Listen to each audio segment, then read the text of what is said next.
about the women in prostitution. How do they end up in the industry? And मेरे जैसे ordinary लोग जिसके पास कुछ लीगल पावर्स या अथॉरिटीज़ नहीं है, हम लोग क्या कर सकते हैं इसको बचाने के लिए, रोकने के लिए? एक तो अपनी आंखें, हर जगह लड़कियां, ज़्यादातर लड़कियां, लड़के भी गुमराह होते हैं, ऐसा नहीं है कि नहीं होते हैं। हम लोग सेक्स ट्रैफिकिंग के बारे में जब बात करते हैं तो प्यार के नाम पे, शादी के नाम पे, हमारे ओल्ड सिटी में, अरब कंट्रीज़ में शिखों के साथ शादियों की बात होती है। हाँ, मतलब एक मुत्ता मैरिजेस होते हैं। तो इस तरह के अलग अलग जगहों पे अलग अलग तरीके अपनाए गए हैं। बेसिकली सेक्स ट्रैफिकिंग का जो तरीका होता है कि इंसानों के अंदर की कमज़ोरियों को भांपना और उस कमज़ोरियों को एक्सप्लॉइट करना कि भाई आप, शायद आपकी कमज़ोरी आपकी गरीबी हो सकती है, शायद आपकी कमज़ोरी आपका अपना दिमाग हो सकता है, जहाँ पे आपको किसी भी तरह कोई प्यार चाहिए या कोई बॉयफ्रेंड चाहिए या किसी के साथ अपनी ज़िंदगी बसाने का एक तरीका चाहिए, अलग अलग तरीके से। सो जॉब, प्यार, शादी, फिल्म रोल्स, मॉडलिंग, अलग अलग चीज़ें कह के बच्चियों को, ज़्यादातर बच्चियों को इस तरह से गुमराह किया जाता है। उन्हें इस तरह के गलत जगहों पे डाला जाता है। आजकल टेक्नोलॉजी की वजह से काफ़ी सारे लड़के भी गुमराह हो रहे हैं, गुमराह नहीं, गुमराह किया जा रहा है उन्हें। काफ़ी सारे लड़कों की ख्वाहिश रहती है कि भाई हम बाहर काम करें, अब्रॉड काम करें। तो एक नया ट्रेंड जो अभी शुरू हुआ है 2-3 साल से, हम देख रहे हैं कि बाहर, स्पेशली मिडल ईस्ट में नहीं, सिंगापुर, इस तरह की जगहों पे जॉब्स देंगे करके लेके जाके उन्हें अगवा करके उनके ऊपर प्रैक्टिकली गन पॉइंट में उनसे साइबर स्कैम किया जाता है या साइबर क्राइम्स किया जाता है, यू नो।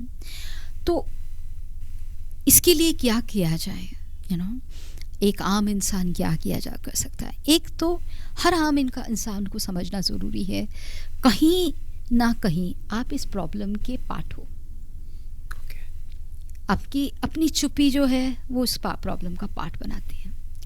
आप जब अपने चारों तरफ अपने माहौल में कोई गलत चीज़ देखते हुए भी अनदेखा करके चले जाते हैं तो आप ये ऑटोमेटिकली आप इस प्रॉब्लम के पार्ट हो जाते हैं।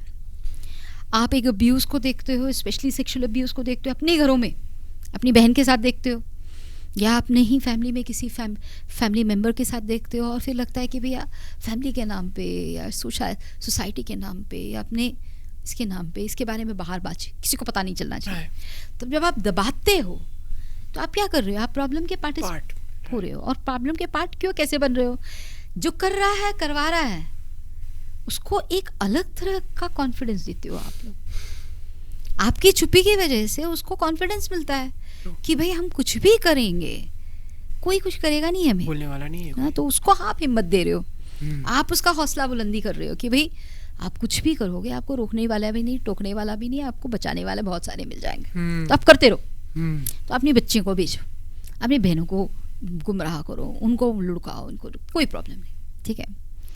तो सबसे पहले हमको ये समझना ज़रूरी है कि हम प्रॉब्लम के पार्टी नहीं हो। अभी चारों तरफ देखें, ओल्ड सिटी, न्यू सिटी, कोई भी सिटी में देखें, लड़के, बहुत सारे लड़के पोर्नोग्राफी यूज़ करते हैं। अब पोर्नोग्राफी यूज़ करते हैं, इसके ऊपर इसके बहुत सारे इम्पैक्ट, ठीक है। वो आपके माइंड को किस तरह से ख़राब कर सकता है, आपकी सोच को किस तरह, पर हमारे लिए वो सबसे बड़ा एक वेपन बन जाता है। क्योंकि जब एक इंसान पॉर्न और पॉर्न कल्चर को देखता है, बढ़ावा देता है, तो कहीं ना कहीं एक डिमांड को वो जनरेट करता है। उसके अंदर एक आस भरती है कि भैया हमको चाहिए। अब तुम अपने यहाँ पे घर पे नहीं ला सकते हो, कहीं और से शादीशुदा करके नहीं ला सकते हो, तो कहीं ना कहीं से मुझे चाहिए, तो खरीदने के लिए निकलता है। So you become the buyer, you know, so you generate the demand. तो जब आप अपने घरों के अंदर या अपने दोस्तों के बीच में या अपने पीयर्स के बीच में इन सब चीज़ को देखते रहे, यार टाइम पास के लिए कुछ कर रहा है करके छोड़ते हो, आप ये नहीं समझ रहे हो कि इसकी इस सोचने की वजह से, इस देखने की वजह से कहीं ना कहीं इस प्रॉब्लम के लिए एक डिमांड जनरेट हो रहा है. No demand no supply. हाँ, ये एक बाजार है. 3 साल की बच्ची बिक रही है यहाँ पर, तो बिक क्यों रही है? क्योंकि यहाँ भाई खरीदार है ना. खरीदार कौन है? हम और आप है. ठीक है. और इस खरीदारी को मोटिवेट करने के लिए काफ़ी सारे वेंडर्स और एक बिजनेस सिस्टम तैयार हो रहा है, जिसे हम बढ़ावागिरी कहते हैं, ब्रॉथल कीपिंग कहते हैं, बहुत सारी चीज़ें कहते हैं. तो कहीं ना कहीं हम इस चीज़ के हिस्सा है. ये इससे हमें पहले बाहर निकलना है. यू नो, अब जब इससे हम बाहर निकलेंगे तो समझना शुरू करना है कि प्रॉब्लम है क्या. ठीक है. क्या हम अपने सीमित हालातों में, मेरे घर में मेरा बच्चा, मेरी बीवी या मेरा शौहर, मेरा छोटा सा घरौंदा जो भी है, क्या हम लोग इस प्रॉब्लम के भाग नहीं होंगे? तो ये अपने इस घर के अंदर का डिसीजन होना है. ठीक है. यानी इस घर के अंदर की बातचीत अलग होनी है. ठीक है. इस घर के अंदर की सोच बदलनी है. तो जब यहाँ से सोच शुरू होगा, एक समाज भी बदलता जाएगा.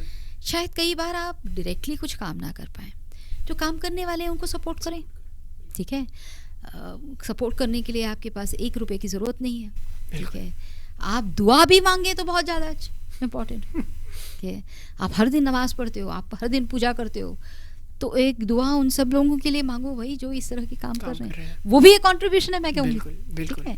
पर हो सकता है तो ऐसे कामों को बढ़ावा देने के लिए आपसे जो हो सकता है, आपके स्किल्स हो सकते हैं. आज आप इस पॉडकास्ट में ये एक इंटरव्यू कर रहे हो, ये आपके तरह का कंट्रीब्यूशन है कि मैं अपने एक प्लेटफॉर्म में इस सब्जेक्ट के ऊपर जो साइलेंस है इसको मैं ब्रेक करता हूँ. ठीक है. This is your contribution. ठीक है. And that is where you are using your skill. ठीक है. और इस तरह के स्किल यूज़ करने का हर आदमी को मौका मिल सकता है. देखने की ज़रूरत है. कभी कभी क्या हो जाता है ना, हमारे आंखों के सामने रहता है लेकिन हम फिर भी अंधे रहते हैं. ठीक है. तो आंख खोलिए, कान खोलिए, जुबान खोलिए. जितना आप चुप रहोगे उतना ये प्रॉब्लम बढ़ता जाएगा. राइट.